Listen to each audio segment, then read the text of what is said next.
Apa yang menjadi hambatan bagi anak dalam belajar ya? Banyak faktor yang mempengaruhi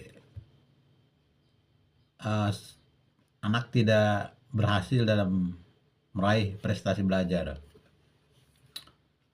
Baik faktor internal maupun faktor eksternal ya. Faktor internal itu disebabkan oleh keadaan psikis anak itu sendiri. Sedangkan faktor eksternalnya itu lingkungan belajar, lingkungan sekolah, lingkungan keluarga, ya. Lingkungan pergaulan. Jadi kalau lingkungan sekolahnya kurang kondusif, misalnya bising, ya, kemudian ada perundungan dan lain-lain misalnya dari teman-temannya, atau merasa dirinya tidak dihargai, itu akan menghambat ya, akan menghambat semangat belajar anak.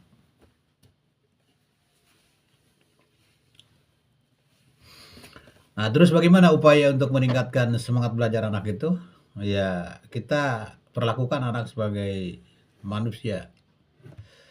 Sebagai manusia rata-rata ya dengan temannya gitu. Kita tidak menganggap seseorang lebih hebat daripada yang lain.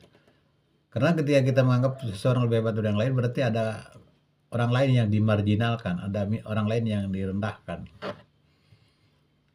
Nah, mereka yang merasa dirinya direndahkan, merasa yang dirinya dimarginalkan, ini akan kehilangan gairah untuk beramal soleh, untuk belajar ya. Berbeda dengan mereka yang diberikan support, diberikan penghargaan, diberikan apresiasi, mereka akan bangkit. Jadi tugas orang tua dan guru itu memberikan semangat pada anak untuk terus belajar. Kita katakan pada anak kita itu bahwa kamu hebat, kamu keren, gitu kan, menyala dan lain-lain. Jadi saya kepada anak saya itu sering memberikan ucapan-ucapan yang membuat dia semangat. Kamu hebat, kamu bisa menjadi anu gitu kan. Nah, jadi kita berikan mereka support agar mereka semangat. Jangan kita bicara tentang masalah keadaan ekonomi kepada anak kita ya.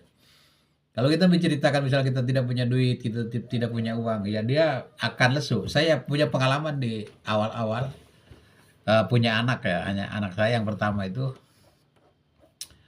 dia tahu keadaan ekonomi kita, sehingga ketika kita nyuruh dia sekolah, dia membalik kepada kita, apakah bapak punya uang katanya. Dan waktu itu saya mengatakan, saya salah menjawab, saya tidak punya uang, tapi saya ingin punya anak sekolah gitu. Ya kata anak saya, kalau bapak tidak punya uang ya saya nggak mau sekolah, saya mau cari kerja, saya mau bantu bapak.